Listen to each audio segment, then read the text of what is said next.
Hi hello नमस्कार. मी दीपालीज रेसिपीमध्ये तुमचं सर्वांचं स्वागत आहे. आज मी गुजरातचे फेमस बटाटा भजी केलेली आहे. खूप छान ही भजी लागतात. पावसाळ्यात आपण अनेक प्रकारच्या भजी ट्राय करतो, तर या पद्धतीने एकदा नक्की ट्राय करा. चला तर मग वेळ न घालवता कृतीला सुरुवात करू. इथे मी 2 चम्मच धणे घेतलेले आहे. छान 2-3 मिनिटाला भाजून घ्यायचं आहे. 2-3 मिनटं झाल्यानंतर याला काढून टाकायचं आहे. त्यानंतर 3-4 चम्मच आपल्याला शेंगदाणे घ्यायचे आहे. ते पण छान तडतडेपर्यंत थोडेसे त्याचे छिलके निघेपर्यंत भाजून घ्यायचे. बघू शकता या पद्धतीने हे रोस्ट करून घ्यायचं आहे. छान 5-1 मिनटं आपल्याला हे भाजून घ्यायचं आहे. शेंगदाणे पण झालेले आहे आपले, ते काढून घ्यायचे आहे आणि थोडं याला थंड होऊ द्यायचं आहे.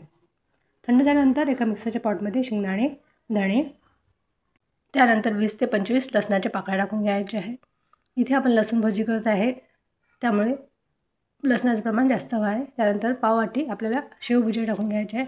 चवीनुसार मीठ टाकून घ्यायचं आहे. अर्धा चम्मच लाल तिखट टाकून घ्यायचं आहे आणि थोडं असं वाटून घ्यायचं आहे. त्यानंतर इथे मी काही आलू घेतलेले आहे. आलूमधले वरचे साल काढून घेतले आहे, पाण्यामध्ये ठेवून दिले होते. आधीच ही प्रोसिजर करून घ्यायची आहे. त्यानंतर आलूला असे बारीक बारीक आपल्याला स्लाईस करून घ्यायचे आहे. मी दाखवत आहे त्या पद्धतीने हे बारीक बारीक स्लाईस आपल्याला आलूचे करून घ्यायचे आहे. त्यानंतर हे पाण्यामध्ये आपल्याला ठेवून द्यायचे आहे. हे आलू आपल्याला बारीक बारीक कट केल्यानंतर हे सर्व स्लायसेस आपल्याला एका बाउलमध्ये पाण्यामध्ये ठेवून द्यायचे आहे. बघा या पद्धतीने. आणि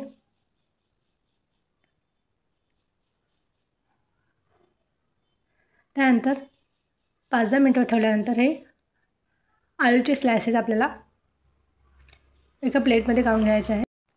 हे काढून घ्यायचे आहे आणि कापडान वगैरे याला पुसून घेऊ शकता किंवा तसंच ठेवलं तरी हरकत नाही.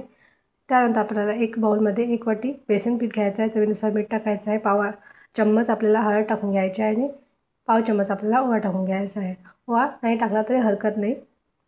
हे सर्व जिन्नस आपल्याला थोडं पाणी टाकून छान पातळ असं बॅटर करून घ्यायचं आहे या पद्धतीने. त्यानंतर आपण जे स्लायसेस केले त्यामधल्या 2 स्लायसेस घ्यायचे आहे. त्यानंतर यावर आपल्याला लसणाची चटणी जी केली होती आपण ती त्यामध्ये थोडं प्रमाणात घ्यायची आहे. एका स्लाइसवर हे टाकून थोडंसं हाताने प्रेस करून अशा पद्धतीने करून घ्यायचं आहे. त्यानंतर दुसरी स्लाइस ठेवायची आहे. अशा पद्धतीने आपल्याला हे सर्व स्लाइस करून घ्यायचे आहे. बघा बॅटर जे आहे, जे लसणाची चटणी आहे, तुम्ही कमी अधिक प्रमाणात टेस्टनुसार आपण कमी अधिक करू शकतो. आणि अशाच पद्धतीने मी हे सर्वच करून घेत आहे. त्यानंतर गॅसवर मी कढई ठेवली आहे. तेल छान गरम होऊ द्यायचं आहे. त्यानंतर गरम झालेल्या तेलामध्ये आपल्याला या पद्धतीने हे भजी सोडून घ्यायची आहे.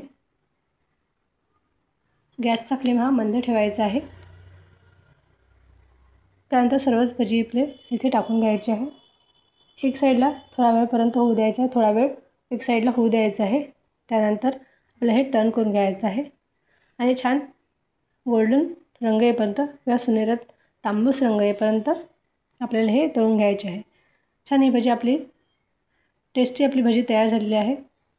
ही रेसिपी तुम्हाला कशी वाटली मला कमेंटद्वारे कळवायला विसरू नका. आणि जर आवडली असेल तर एक लाईक नक्की करा आणि चॅनलवर नवीन असेल तर सबस्क्राईब देखील करायला विसरू नका. या पद्धतीने आपल्याला हे सर्व भजी तळून घ्यायचे आहे आणि चटणीबरोबर किंवा सॉसबरोबर ही भजी तुम्ही एन्जॉय करू शकता. नक्की या पावसाळ्यात ही रेसिपी ट्राय करा. रेसिपी आवडल्यास एक लाईक नक्की करा. बाय.